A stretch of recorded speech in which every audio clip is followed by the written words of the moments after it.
Shalom amigos, shalom amigas, Bruchim Habayim, bienvenidos todos, bienvenidos a Shituf 5781. Los recibimos con alegría, con brajot, con la esperanza de que como latinoamericanos nos encontremos y avancemos en aquello que es nuestro propósito, promover el judaísmo masortí, promover el amor a Israel y nuestras sagradas enseñanzas. Les doy la bienvenida a todos, especialmente a los amigos de Masortí Argentina que se integran en esta nueva edición de Shituf, lo que nos da muchísimo gusto. Mucho éxito y estamos juntos. Shalom to all of you participating in Shituf. During these challenging times, I wish you success in your deliberations as Amlat continues to lead Masorti Olami to a better day and stronger Jewish communities worldwide. אני מברך אתכם בדיונים להצלחה וגם לבריאות שלמה לכם ולאהובים שלכם. כל טוב, שלום. Hello, Masorti Amlat. My name is Sandra Blankstein-Cohen. I'm the president of Masorti Europe. It's a great pleasure for me, on behalf of the Masorti Europe board, to wish you a very fruitful meeting. Ba'atzlacha. Bruchim Habayim a Shituf, el encuentro de las comunidades Masortí de América Latina. En nombre de Masorti Olami quiero darles la bienvenida y quiero desearles que tengamos un encuentro productivo para fortalecer el movimiento Masortí y sus comunidades en toda América Latina. Disfruten de las clases, de las charlas y del encuentro entre todos nosotros. מכובדיי הרבנים שיים, ריטנר, בלטר וידידי הדוקטור יזהר הס וכל המכובדים שמובילים את האירוע המרגש של התנועה המסורתית באמריקה הלטינית.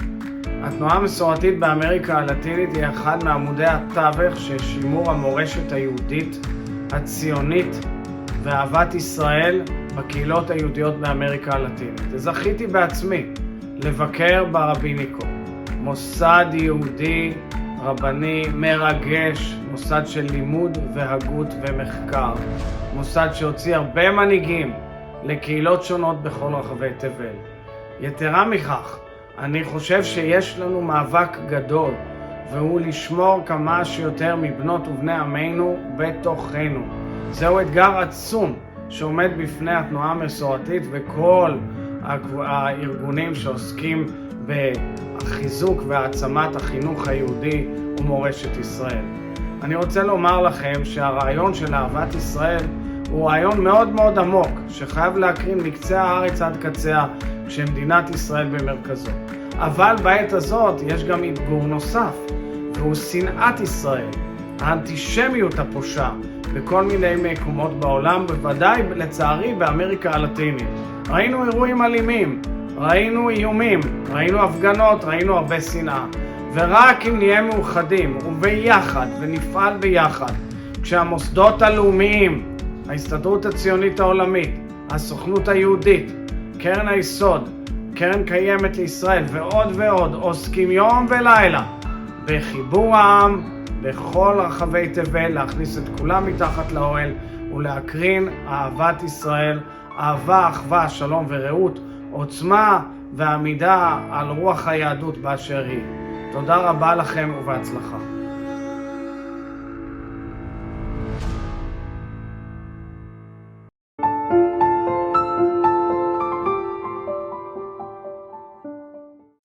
Para este Shituf 2021 preparamos 3 momentos musicales, Zman Música.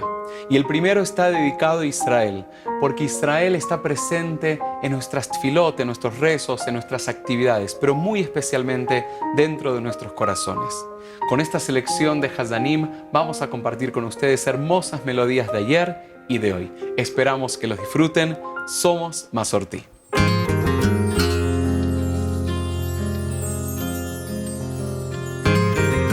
זה עוד יום שישי, נושם את האוויר, האור והצל משחקים, שוב תופסת השולחן ערוך, תמונות ילדות על הקיר, שיירות לבנות חוזרות מבית כנסת, והריח הזה ששורט לי את הלב, מתגנב ופותח דלתות אל אושר קטן, אל אותו שיר ישן שעובר אצלנו במשך דורות.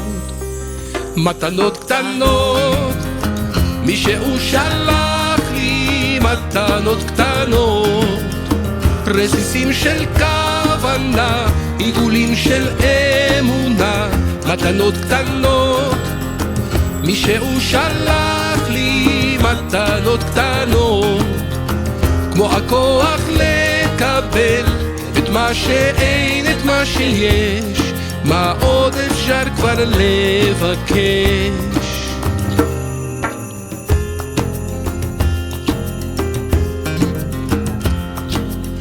זה עוד יום שישי, מרפסת ועיתון, השמש כמו הדאגות לאט נמשכת, מנגינות פשוטות זוחלות אל החלון, ושום שערה כבר לא תסתיר פה את השקט. מתנות קטנות, מי שהוא שלח לי מתנות קטנות, רסיסים של כוונה, עיגולים של אמונה. מתנות קטנות, מי שהוא שלח לי מתנות קטנות, כמו הכוח לקבל את מה שאין, את מה שיש, מה עוד אפשר כבר לבקש. מתנות קטנות, כי בנו בחרת ואותנו קידשת, ברוך אתה אדוני מקדש השבת. מתנות קטנות, מי שהוא שלח לי מתנות קטנות, רסיסים של כוונה, עיגולים של אמונה. מתנות קטנות, מי שהוא שלח לי מתנות קטנות, כמו הכוח לקבל את מה שאין, את מה שיש, מה עוד אפשר כבר לבקש. מתנות קטנות.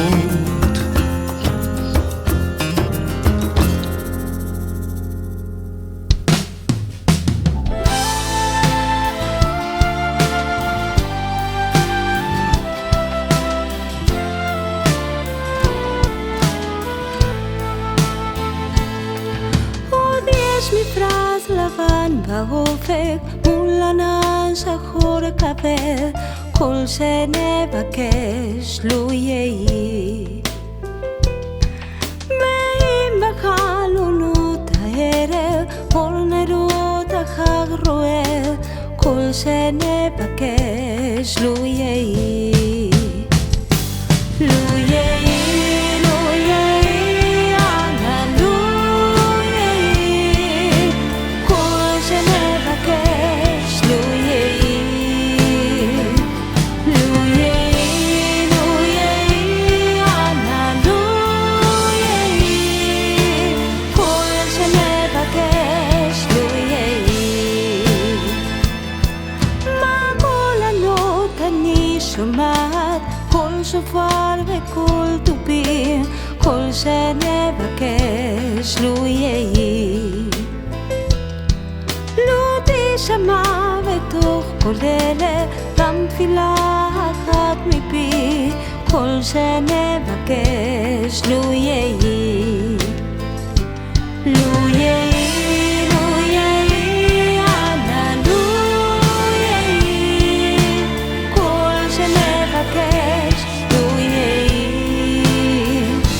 לו יהי, לו יהי, ענן לו יהי, כל שנבקש לו יהי.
נוסע ומביט על מה היה ומה נהיה, בית נפשי עוד רומיה מהמצדה של הזריחות, ירושלים בסליחות, מחוף כנרת ואכסיב, מהמסיבות של תל אביב. אבי חלם והתפלל לחיות בארץ ישראל, היום ילדי אותי שואל מה הסיפור של ישראל. כאן זה בית, כאן זה לב, ואותך אני לא עוזב. אבותינו שורשים ואנחנו הפרחים, המנגינות שבט אחים בחיות.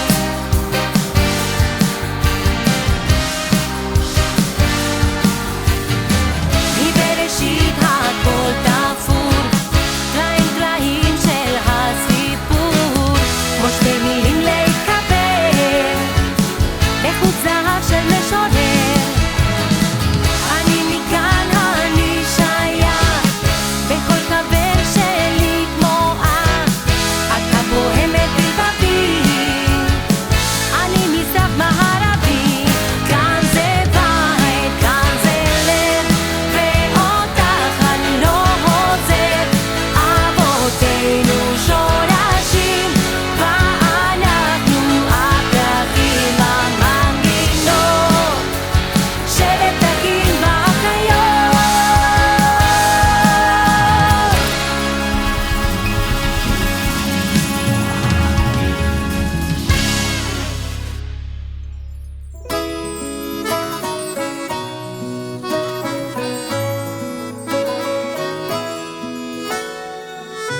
אני יודעת שיש מלאכים בעולם מחכים לי בדרך, לא צריך למהר, הכל יסתדר, זה יבוא עם הזמן.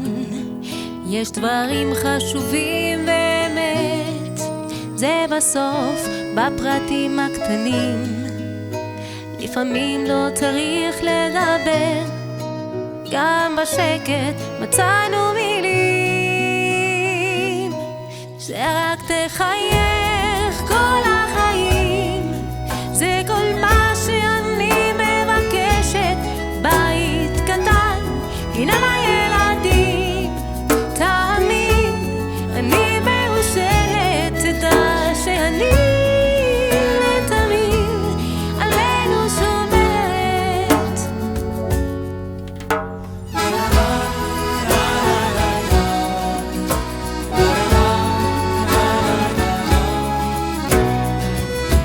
ואתה עוד תראה, הדברים מעצמם יתחברו עם הדרך, הפחדים יפחדו, שאלות ייפתחו, זה יבוא עם הזמן. יש דברים חשובים באמת, זה בסוף בפחדים הקטנים, לפעמים לא צריך לדבר, גם בשקט מצאנו מילים, שרק תחייך כל החיים, זה כל מה שאני מבקשת. בית קטן, גינה לילדים, תמיד אני מאושרת, תדע שאני לתמיד עלינו שומרת.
מקום כל הזמן, יש לכולנו מגדול ועד קטן, ימים יפים וגם פחות, וביניהם תשובה לכל השאלות. יש אלוהים אחד גדול, ובעולם הזה נותן לנו הכל, בין אפלה לקרן אור, את הנתיב אנחנו רק צריכים לבחור, וזה ידוע, חיים הם מתנה, הכל צפוי ורשות נתונה.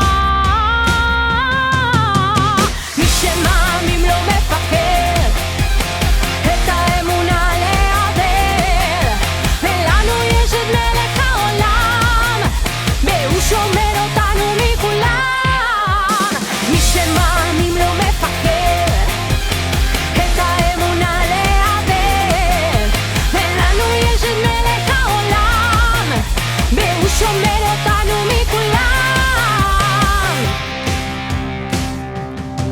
המעשה הוא משפחה, אחד ועוד אחד, זה זאת ההצלחה. עם ישראל לא יוותר, תמיד על המפה אנחנו נשאר, וזה ידוע, חיים הם מתנה, הכל צפוי ורשות נתונה.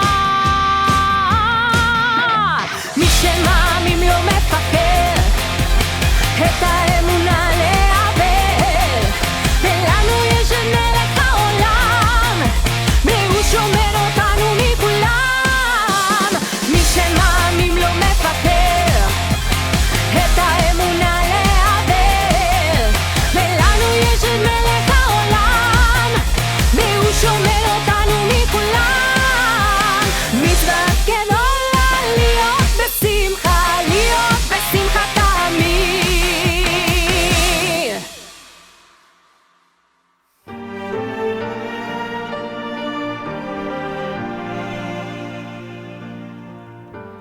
מי יודע כל כאב,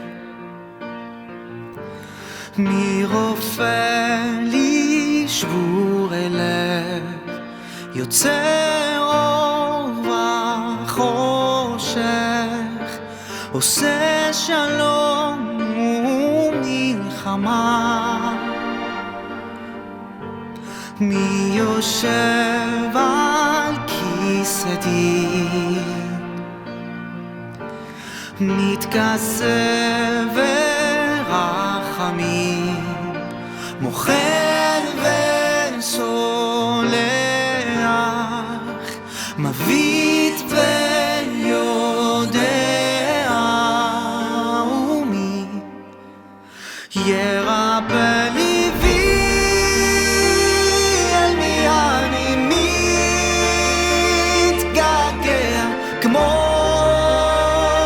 ים שלא חוף, רק תגיד לי מי יחבק אותי ויבטיח שאני לא אכנע בסוף.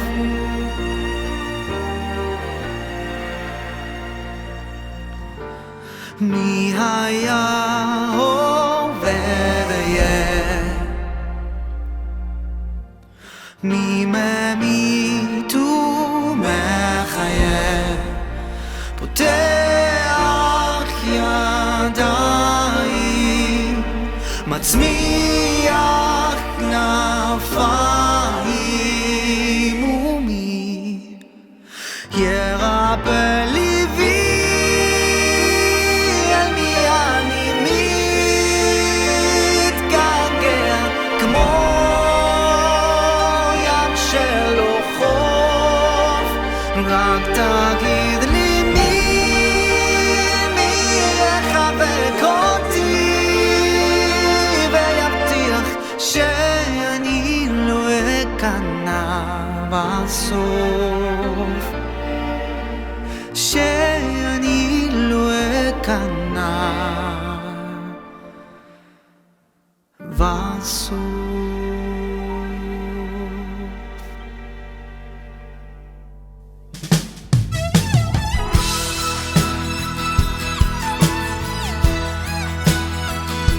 אני מביט מהחלון וזה עושה לי די עצוב. האביב חלף עבר לו, מי יודע אם ישוב. הליצן נהיה למלך, הנביא נהיה ליצן, ושכחתי את הדרך, אבל אני עוד כאן. ויהיה טוב, יהיה טוב, כן, לפעמים אני נשבר. אז הלילה, הלילה, איתך אני נשאר.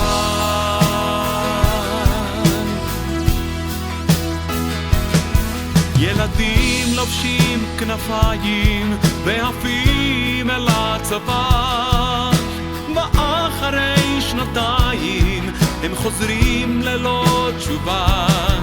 אנשים חיים במתח, מחפשים סיבה לנשום, ובין שנאה לרצח מדברים על השלום. ויהיה טוב, יהיה טוב, כן, לפעמים אני נשבר. אז הלילה, הלילה, איתך אני נשאר.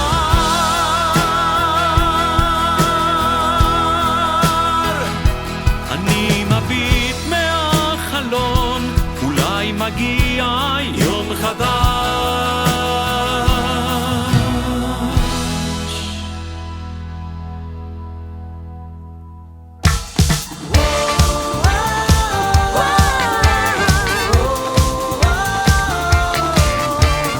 הוא היושב לא ישן במרומים, הוא הרופא כל חולים. הוא הנותן ראש שמחה לילדים, הוא העושה משפטים. הוא בשמיים והוא היחיד, הוא הגדול הנורא, הוא השומר עלינו מצרה. אלוהי שמור עלינו כמו ילדים, שמור ואל תעזוב, תן לנו אור ושמחה נעורים, תן לנו כוח כל האור. שמור עלינו כמו ילדים, שמור ואל תעזוב, תן לנו אור ושמחה נעורים, תן לנו גם לאור. מה כבר נותר לנו עוד בימים? מה כבר נותר לנו היום? שמש תקווה והמום מרבטים, לילה ויום של חלום. הוא בשמיים והוא היחיד, הוא הגדול הנורא. הוא השומר עלינו מצרה. אלוהי שמור עלינו כמו ילדים, שמור ואל תעזוב, תן לנו אור ושמחה נעורים, תן לנו כוח עוד באור.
Todas las mañanas y todos los Hagim leemos esta hermosísima tefilá que es por el bienestar del Estado de Israel. Desde el año 1948 que el Estado de Israel fue fundado, que venimos pidiendo por la paz. Ojalá que todos los pueblos puedan entender que solo a través de la paz podemos pensar en un futuro mejor. Y por eso le pedimos a Dios que esta sea una hermosa realidad. Avinu, Avinu, שבשמיים, צור ישראל וגואלו. אבינו, אבינו, שבשמיים, צור ישראל וגואלו. ברך את מדינת ישראל, ראשית צמיחת גאולתנו, הגן עליה בעברת חסדך, ופרוס עליך סוכת שלומך. אבינו, אבינו, שבשמיים, צור ישראל וגואלו. אבינו, אבינו, שבשמיים, צור ישראל וגואלו. ושלח אורך ועמיתיה לראשי שריה ויועציה,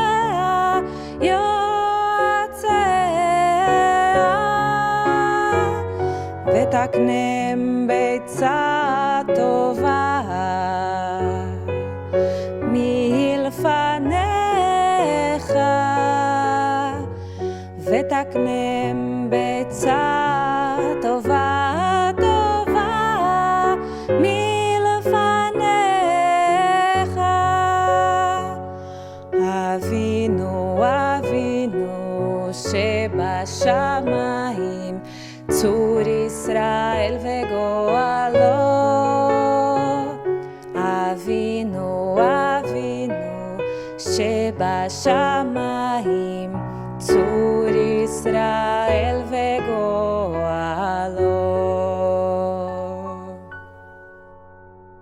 Que esse ano que Israel demonstrou ser realmente uma luz entre as nações, que ele possa ter paz para continuar sendo e nos iluminar sempre.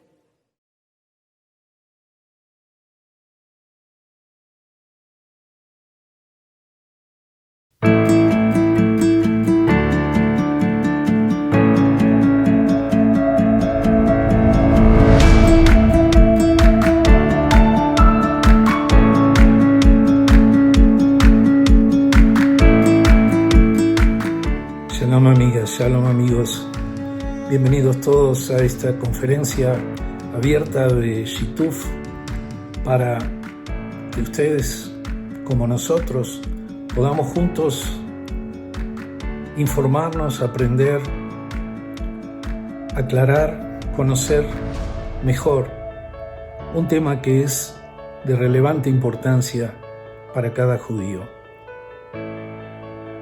Los recientes hechos en Israel han despertado nuevamente los fantasmas del antisemitismo, han despertado también las posiciones de algunos gobiernos en nuestro continente, tomando posiciones en las Naciones Unidas, votando contra Medinat Israel.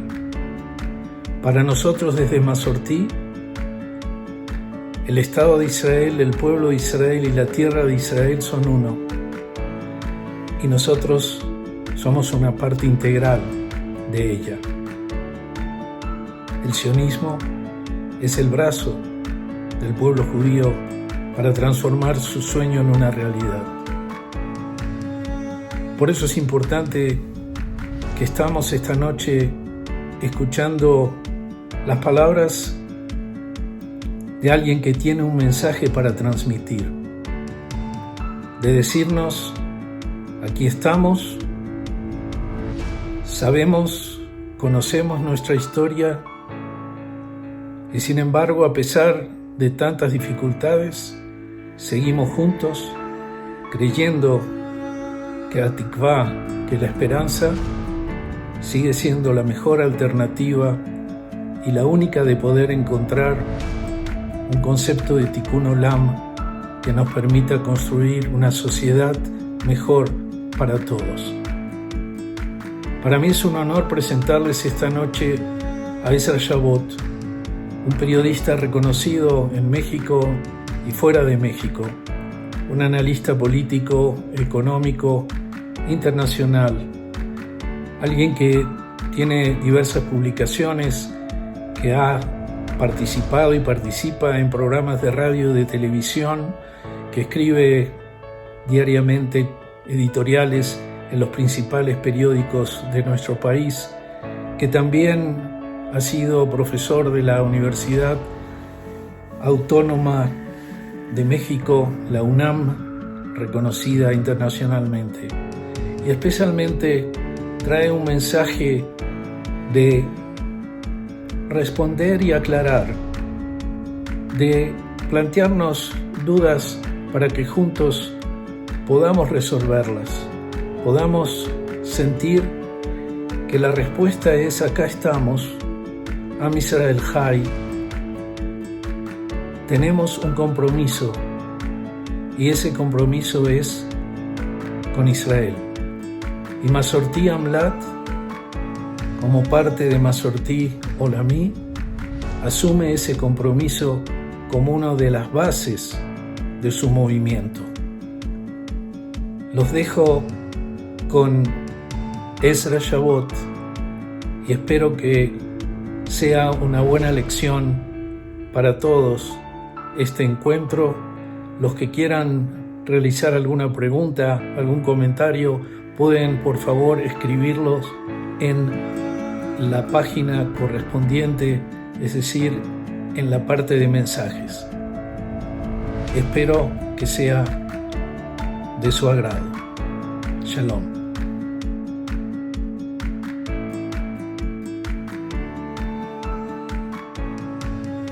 Muchas gracias al Movimiento Masortí por esta invitación a platicar sobre los más recientes acontecimientos en el Medio Oriente, fundamentalmente en el caso de Israel, frente pues a la andanada, podríamos llamarla así, que el movimiento Hamas consigue realizar hace unas cuantas semanas, en lo que pues se da a conocer como este pues encuentro o desencuentro, nuevo desencuentro entre Israel y el movimiento palestino. Algo que seguramente ustedes tendrán una gran cantidad de información, y mi interés en este contexto es tratar un poco, primero de tratar de ubicar en dónde se encuentra esto, cómo llegamos rápidamente a esto, y a partir de ello, qué es lo que sucede en el escenario tanto israelí como en el escenario latinoamericano con respecto a el discurso y la posibilidad de ajustar el interés propio de las comunidades judías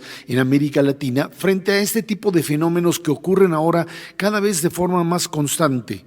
Cuando por un lado Israel tiene un interés nacional propio, las diáspora y América Latina, el judaísmo latinoamericano, tiene por otro lado un tipo de necesidades y un tipo de problemáticas en donde la necesidad del Estado hebreo y la nuestra en América Latina a veces pues simplemente no cuadra, no choca, más aún en un momento de pandemia como el que estamos viviendo todavía en el continente. Hay que recordar que el surgimiento de todo este fundamentalismo islámico fue producto hace muchísimos años de esta mala lectura que se hizo de la capacidad del movimiento islámico de crecer.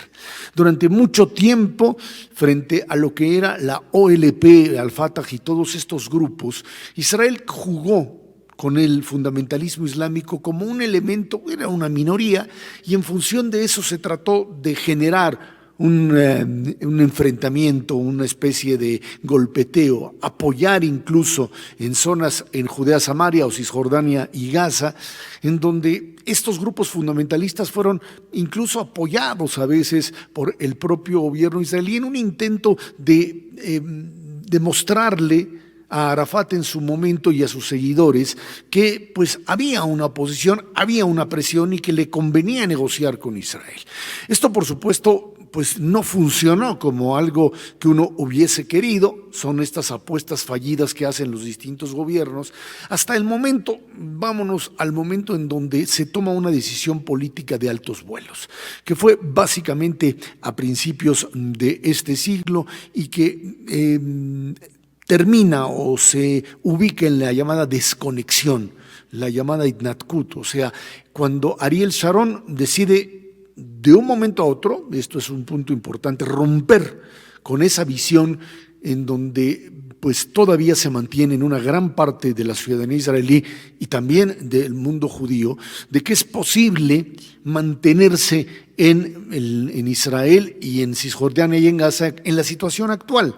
O sea, un Estado judío conviviendo, si se le puede llamar así, con una cantidad cada vez mayor, 2, 3, 4, 5 y eventualmente más, ciudadanos palestinos que no tienen los mismos derechos y que viven directamente en un Estado que ellos consideran de ocupación y que para ellos se vive, y así lo es, como una ocupación. Ariel Sharon, que era el hombre fuerte, el hombre de la derecha israelí, con toda no solo la ideología, sino la práctica, genera una ruptura y decide que el camino es básicamente salirse de Gaza y de algunas partes, de algunos asentamientos en Shomrón fundamentalmente, y a partir de ahí lo que él trata de generar es una especie de acercamiento después de, ya no quiero irme más atrás, pero después del fallido proceso de Oslo, del asesinato de Rabin, etcétera, etcétera, y de estos desencuentros que se tenían en el mundo de las negociaciones para crear un Estado palestino y un Estado judío. Cuando Sharon decide hacer esta desconexión en Gaza, ahí hay lo que podríamos llamar un error histórico en términos de la gran apuesta. Sharon desaparece del mapa por su propio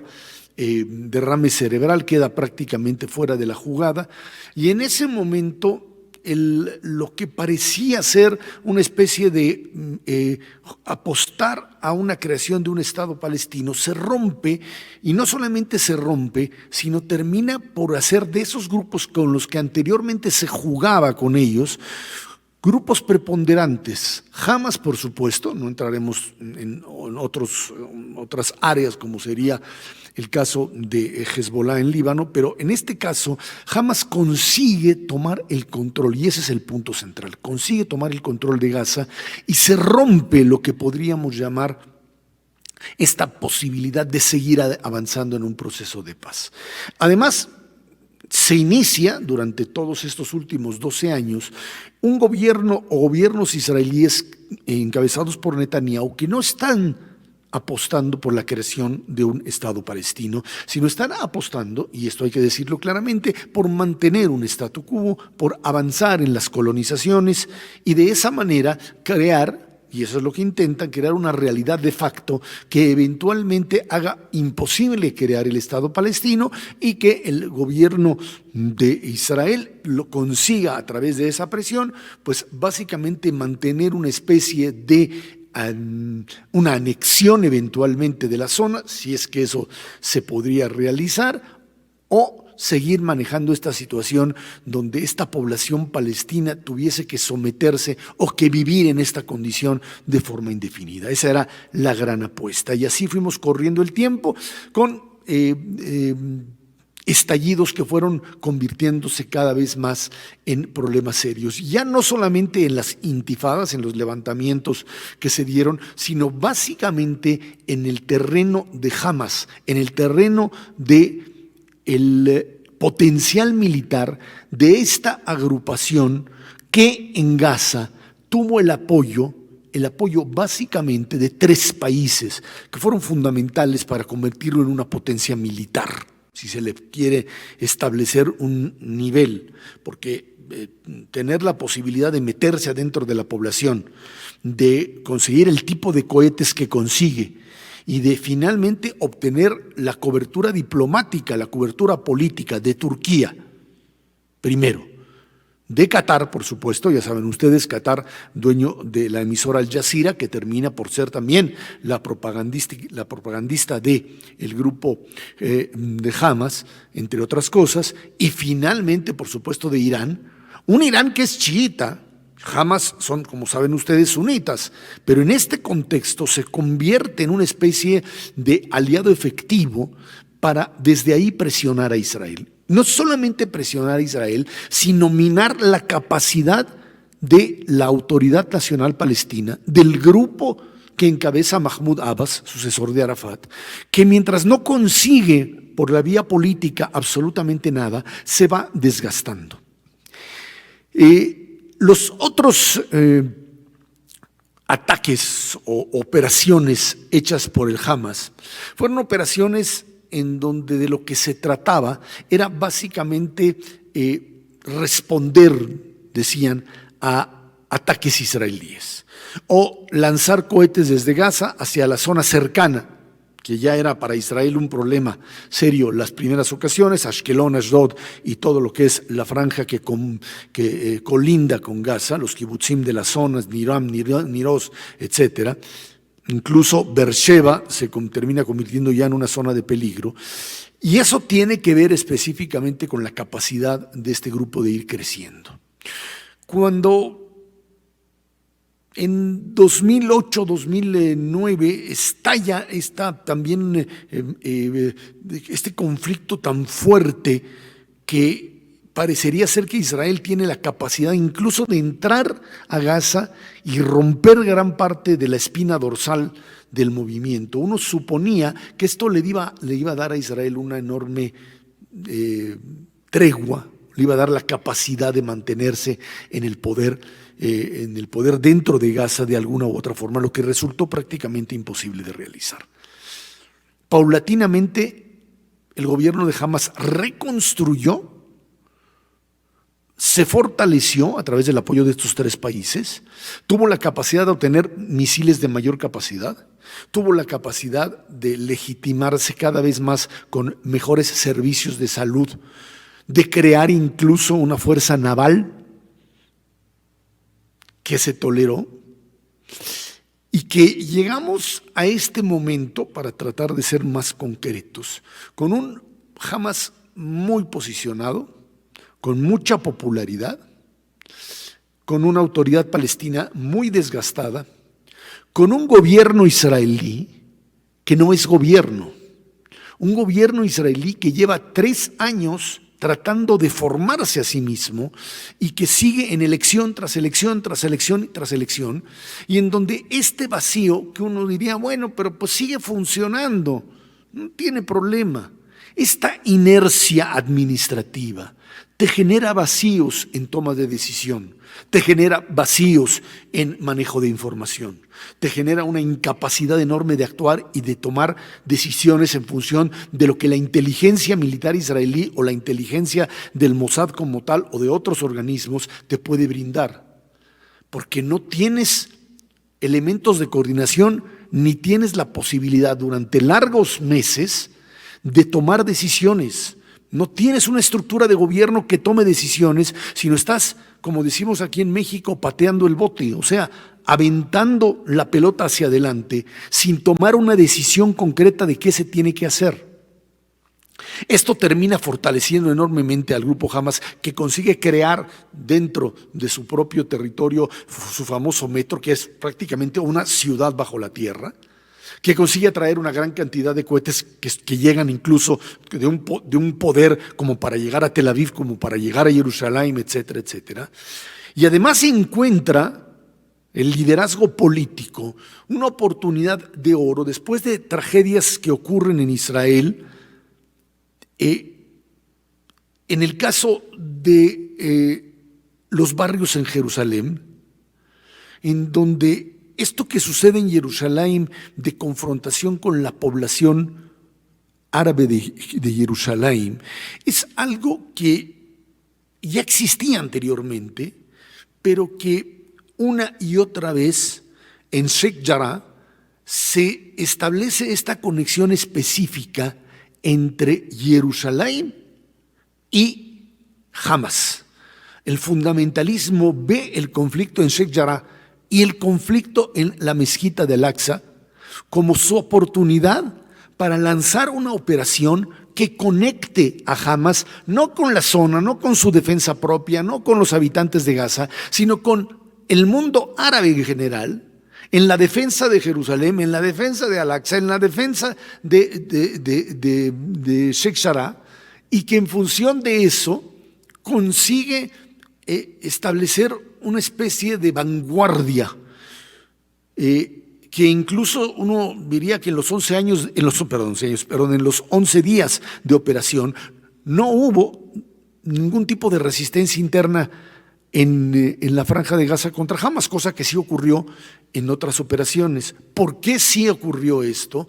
Ocurrió simple y sencillamente porque el hecho de abanderar una opción tan importante para el mundo musulmán los volvió definitivamente una especie de bandera del mundo árabe, enfrente, por supuesto, de un mundo o de un gobierno israelí prácticamente disfuncional, que tenía la capacidad de reaccionar. Sí, tuvo la capacidad de reaccionar, como tuvo la capacidad de reaccionar en la guerra de Yom Kippur. Sí, finalmente sí, la información ahí estaba, la información la teníamos, pero no se hizo en su momento no se tomaron decisiones, y entonces hubo que entrar y otra vez tratar de pensar si había que entrar con soldados o no y el costo que esto iba a tener.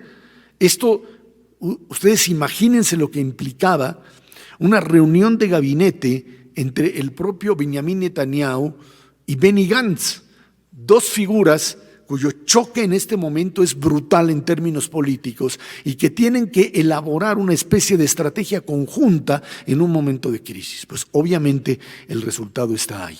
Y el mayor triunfo que llega a tener Hamas en ese momento es básicamente el poder conectar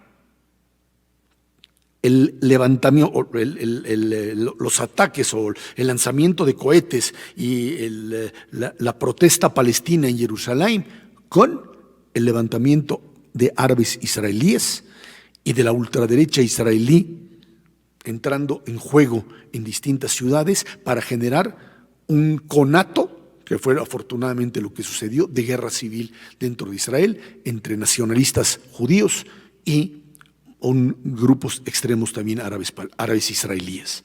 Árabes que viven en Israel, que tienen ciudadanía, lo que sucedió en Bat Yam, lo que sucedió en Yafo, lo que sucedió en Aco. Eso es una demostración de descomposición y de la necesidad de atender problemas que también en estos últimos años no se ha tenido, no porque haya un gobierno u otro, sino porque no había un gobierno. Hoy en Israel están, por supuesto, tratando de encontrar una salida, primero a su problemática propia de elaborar un diagnóstico de lo sucedido. Por supuesto que esto es un gran triunfo para Hamas, nos guste o no. Por supuesto que esto tiene que ser visto como una llamada de atención y un golpe muy fuerte a Israel. Para Hamas esto fue una acción estratégica. Israel puede decir que golpeó fuertemente a Hamas, que le destruyó tantos misiles y le destruyó túneles y mató a los comandantes militares, pero para Hamas esta estrategia, que tuvo un costo altísimo para ellos en términos de personas y en términos de infraestructura, vale la pena en función del papel que hoy tiene como grupo político militar dentro de la zona. ¿Qué efecto tiene esto en nuestras comunidades o en el mundo judío? Lo que hemos visto desde el inicio de la operación e incluso ya terminada la operación es en Europa y en muchas partes de América Latina un repunte de acciones antisemitas, como lo habíamos visto en otros lugares. Habíamos visto en las guerras de Líbano, en las guerras con Líbano, en las propias intifadas y en las propias operaciones en contra de Hamas, este tipo de reacción que, si además lo combinamos con lo que hoy está viviendo el mundo todavía en un intento de salir de la pandemia, estamos todavía en esta lógica de buscar culpables y de buscar aquellos que generan en la teoría de la conspiración una culpabilidad sobre algo que sucede. Y entonces esto que ya se vivía desde hace tiempo en Europa y en América Latina incluso, y en los Estados Unidos también, esto tiene un repunte importante. ¿A qué nos lleva esto? Como comunidades judías de América Latina no tenemos, por supuesto, la posibilidad de incidir en cuestiones que son de la seguridad nacional de Israel. No nos atañe, no tenemos el derecho a decir hagan esto o no hagan lo otro, pero sí nuestras comunidades tienen como prioridad, siempre vinculado con Israel, no estoy hablando de una desconexión, jamás, pero sí de elaborar su propia estrategia en función de lo que está sucediendo en cada uno de nuestros países. Y me parece muy lógico. Un poco en el caso de México, cuando viene toda esta andanada de ataques hacia Israel y las comunidades judías salen a la defensa, en público, en prensa, etcétera, etcétera. Esta idea de ser total, absolutamente leales y defender cualquier posición del gobierno israelí, te obliga o te identifican inmediatamente con lo que Israel hace en cada momento. La responsabilidad del gobierno israelí es la responsabilidad de defenderse a sí mismo y de defender también en la diáspora su propia posición, teniendo y tomando en cuenta las comunidades. Y muchas veces esos mensajes son mensajes contradictorios. ¿Cómo defender la posición de Israel? Dicen algunos en esas condiciones. Si asumimos y decimos es que vean lo que hace la prensa.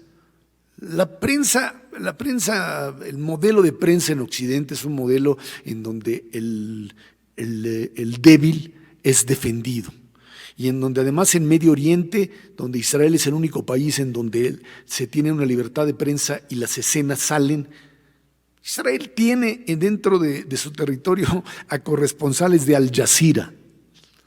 Yo me imagino lo que le pasaría a un corresponsal israelí en Irán, o imagínense ustedes si eso existiera. Por supuesto que no.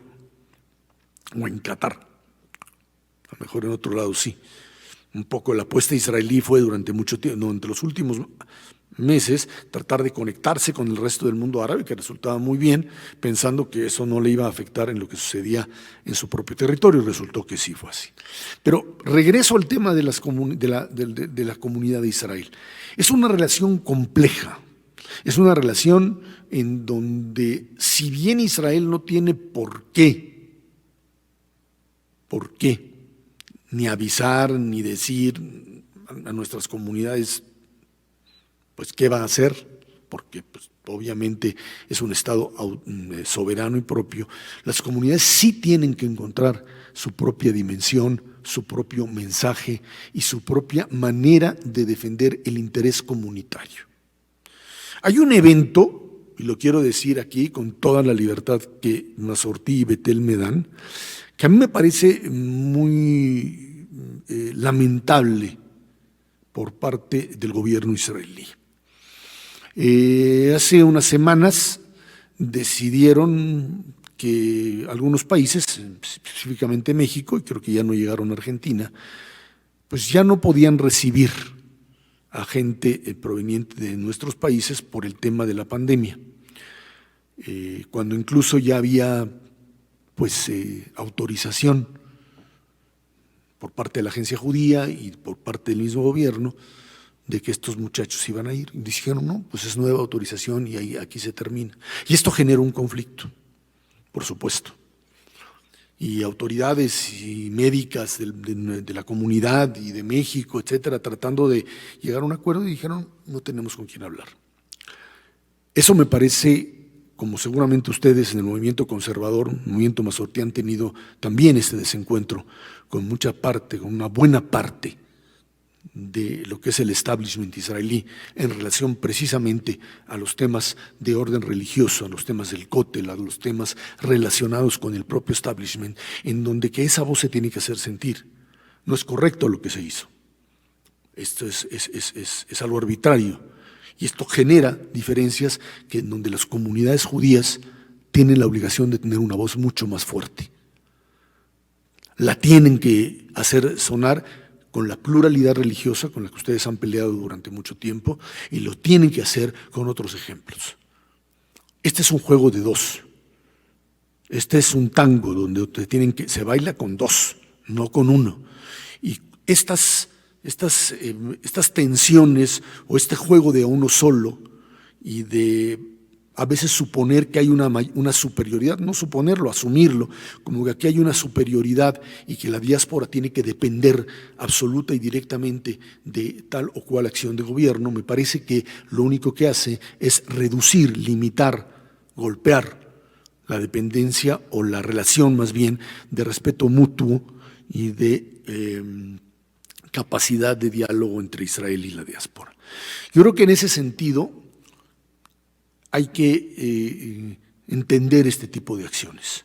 Cuando fenómenos de esta naturaleza se presentan, cada parte tiene que cumplir con lo que le corresponde, con asumir sus responsabilidades que adquirió y no mandarlas al diablo, con hacer lo que en muchas ocasiones se han hecho, y eso ha sido uno de los valores del Estado de Israel, de rescatar cuando se ha tenido, ir y rescatar y poner incluso la vida de sus propios soldados y de su propia gente para poder rescatar a aquellos judíos en peligro, pero que en otras ocasiones, simple y sencillamente por ese sentimiento de superioridad, se permite o se da el lujo de considerar a comunidades pequeñas o a comunidades que no tienen un peso importante en su realidad como ajenas y como aquellas a las que pues simplemente hay que hacer a un lado. Yo creo que es importante en este juego en donde la vida de las comunidades judías dependen de la existencia de Israel e Israel tiene el carácter judío y existe esta correlación que no se puede romper entre Israel y diáspora, apostar por eso. Conflictos de esta naturaleza nos enseñan que hay que hacer eso y que hay que generar mensajes que sean creíbles. No podemos competir con ellos cuando ellos muestran la foto o la imagen de la niña palestina diciendo ¿por qué me hacen eso? Yo no hice nada, etcétera, etcétera, cuando tú también puedes mostrar la misma imagen de la niña israelí a la que le cayó la bomba en su casa y mató a su familia y se quedó ella viva. Ese es un manejo, es un juego de marketing informativo en donde obviamente tenemos la de perder, porque esa es una parte en la que han ganado. Pero tratar de responder con inteligencia y dejar a un lado temas de propaganda que lo único que hacen es alejarte de la capacidad y de la credibilidad que tienes por armar discursos creíbles, discursos que asuman las condiciones en las que se vive, la pluralidad, la posibilidad de discusión, el combate al fundamentalismo en todas sus corrientes, porque eso es lo que termina destruyendo no solamente la capacidad de vida del Estado de Israel frente al mundo árabe, sino incluso dentro del propio Estado de Israel, cuando el fundamentalismo quiere convertirse en una forma de gobierno. Ahí está el planteamiento. Creo que es importante aprender de ello. Esto es lo que nos sucedió.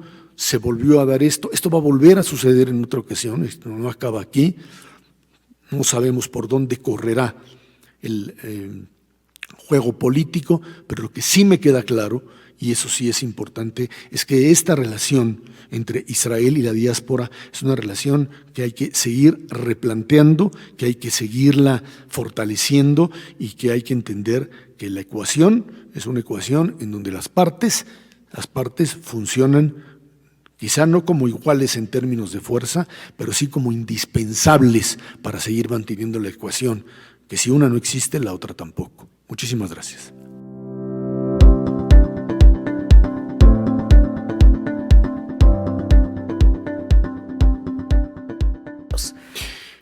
Mira, una de las partes más difíciles de resolver en un conflicto de esta naturaleza es el hecho de que tienes un país partido en dos, y lo tienes partido en dos, básicamente en dos, en el sentido de que se trata de una polarización tal en donde dos bloques, ¿sí? El bloque nacionalista religioso frente al bloque liberal de centroizquierda, más la población árabe, forman un equilibrio catastrófico. ¿Por dónde se va a resolver? No lo sé. Sería ahora sí que jugarla a los profetas, y no la hago de eso. Lo que sí me queda claro es que hay factores que pueden presionar fuertemente a Israel a cambiar la posición y a obligarse a moverse. Uno es finalmente el hecho de que el primer ministro Benjamin Netanyahu está formalmente acusado de delitos. Y esto tiene que correr a menos que terminemos por hacer de Israel un estado en donde el sistema de impartición de justicia se latinoamericanice, o sea, se convierta prácticamente en nada. Ese sería una posibilidad, es un factor que hay que tomar en cuenta. El segundo es el factor norteamericano. Se acabó la luna de miel del señor Trump y Netanyahu, y hoy Biden, que no es el gritón, no es el dueño del rancho, el que manotea, como el señor Trump, pero son los que aplican modelos de presión, y creo que por estos días está por allá el propio secretario de Estado norteamericano, en una negociación mucho más pesada de lo que uno se podría esperar. Probablemente, a lo mejor me equivoco, pero se tendrán que ir a otro proceso electoral, a otras elecciones. Quién sabe cómo esta guerra de 11 días afecte, pero hay una necesidad, por un lado, de romper el impasse, de romper el atorón, y lo que sí queda claro es que lo que urge notablemente es lo que va a impulsar a un acuerdo es la experiencia de que no tener gobierno termina por deshacerte las instituciones. Todo esto que vimos, lo que vimos en el norte, en Merón, en Lag BaOmer, lo que se vio en Jerusalén, lo que se vio en Aco, etcétera, etcétera, son procesos de descomposición del Estado. Y eso es producto, entre otras cosas, de la falta de gobierno. Policías que no intervienen. O sea, cuando uno volteaba a ver las escenas en donde judíos eran golpeados o árabes son golpeados y no pasa nada, no sé a ustedes allá en el cono sur, pero aquí en México eso pasa comúnmente, se agarran a alguien, lo golpean y pueden pasar 2 horas hasta que se aparece un policía. Pero bueno, alguien podría decir que somos medio repúblicas bananeras. Israel es un país de primer mundo y no puede darse el lujo que una policía no aparezca y que detenga. Ahora lo están haciendo, pero esto es algo que no se veía. La capacidad de acción del Estado frente a revueltas, cuando tú no lo ves, es porque algo está fallando. Y eso es lo que urge en este momento echar a andar, reconstruir. Y creo que ese va a ser el catalizador de una toma de decisión, del gobierno que tiene que formarse como quieran, como gobierno de pared a pared, como gobierno de unidad nacional, como gobierno de centro izquierda o de derecha, pero que tenga finalmente una definición y que tenga la capacidad de tomar decisiones en medio, por supuesto, de esta crisis de legalidad que viven frente a un proceso legal que tiene que seguir. Netanyahu le había dicho a Olmert, cuando la anterior operativo militar, decía, Olmert estaba acusado también de abuso de autoridad y corrupción. Le dijo, no puedes al mismo tiempo gobernar y estar asumiendo las responsabilidades de jefe de Estado. Pues creo que esto también se le aplica a él.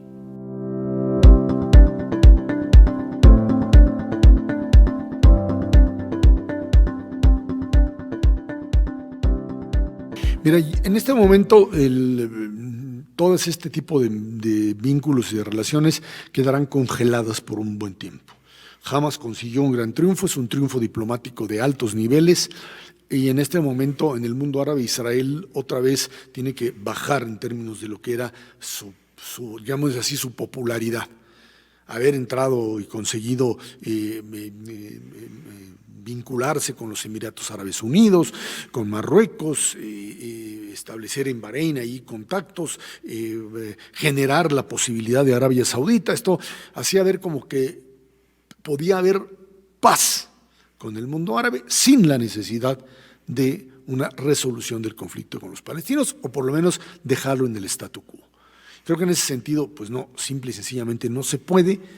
Jamás desde esta posición de grupo de terror, grupo que no reconoce a Israel, que niega su existencia, etcétera, etcétera, metido adentro de la población palestina a la que no le importa si mueren o no mueren, es otra lógica. Es otro tipo de pensamiento, y esto creo que es importante. A lo mejor tendría que haberlo planteado de inicio, Leonel. Si uno quiere seguir pensando como occidental frente al mundo oriental, se va uno a encontrar, a chocar permanentemente. La forma de pensar de los occidentales es distinta al mundo oriental. El concepto de vida, el concepto de la relación con la muerte, el concepto de qué es lo primordial, del respeto a la vida humana, las formas de vida, la relación con la mujer, la relación con los hijos, es otro concepto totalmente diferente. Hago un paréntesis, nada más, me recuerda, me lo enseñó y tiene mucha razón, cuando un general fue derrotado, un general francés fue derrotado en Vietnam en la batalla de Dien Bien Phu, y lo pescó el general vietnamita y le dijo: pues sí, me ganó, pero la verdad es que yo no entiendo, nunca entendí su estrategia, no sé cómo me ganaste. Y le dijo: mira, le dijo el vietnamita, es muy sencillo. Ustedes estaban jugando al ajedrez, finalmente es un tablero, un juego oriental, pero es prácticamente parte del pensamiento occidental, en términos de movimiento de rey, reina, etcétera, peones, alfiles, y nosotros jugábamos al Go. El Go es un juego chino de posiciones, de círculos. Y no es que el Go sea superior al ajedrez. La diferencia es que yo sé que tú jugabas ajedrez y sé cómo se juega, y tú no sabes que juego Go, porque para ti el Go es un jueguito de orientales que no tiene la profundidad ni la complejidad y la inteligencia del ajedrez. Y creo que eso es lo que nos pasa finalmente. No llegamos a comprender la forma en la que piensa esa población o ese mundo, queremos ajustarlos a parámetros occidentales, y en función de eso es que a veces tú crees que realmente ganaste, cuando en realidad estás autoconvenciéndote que lo hiciste, cuando el otro sabe muy bien que lo único que está haciendo es ganando tiempo para seguir avanzando. Gracias al movimiento Mazortí, mucho éxito de aquí en adelante, por supuesto.